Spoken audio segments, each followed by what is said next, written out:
Boston University is cutting jobs and its budget, raising concerns among students who rely on the school to shape their future. Now, we have seen the Trump administration cut grants and funding to universities from coast to coast. But BU says the White House isn't the only source of its challenges. WBZ's Logan visited the campus to see what students think about the decision. For students at Boston University, the news of 120 layoffs is yet another blow being felt across the campus. There doesn't seem like there's enough professors as it is. So, yeah, I hope it can get sorted. There's been a lot of cuts everywhere with research, with dorms.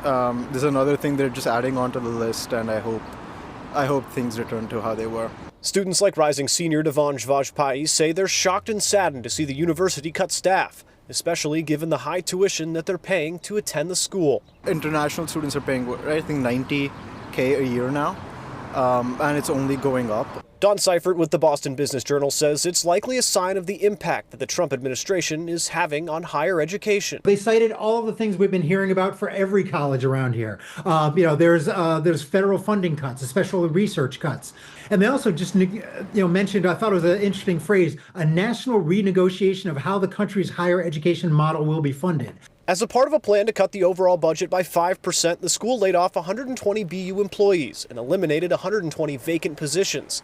As for the overall impact, there's still a lot of uncertainty around ththese cutbacks. We don't know the percentages. I mean, they mentioned another 20 that they're going to, change their schedule, which I assume, maybe cut them to part-time. But they didn't say anything about whether these are going to be administrators, professors, or what. Boston University President Melissa Gilliam said the move was essential to address financial headwinds, saying in a statement, quote, "This is a day of loss for all of us. There's no way around this. We know our community may need time to adjust to these difficult changes, yet it is also a necessary step in ensuring our future." Now, Don says that this perfectly sums up the level of fear and anxiety that's being felt across college campuses here in Boston. And while this may be the first big round of layoffs that we're seeing at a Boston university, it may not be the last. Reporting from BU, Logan Hall, WBZ News.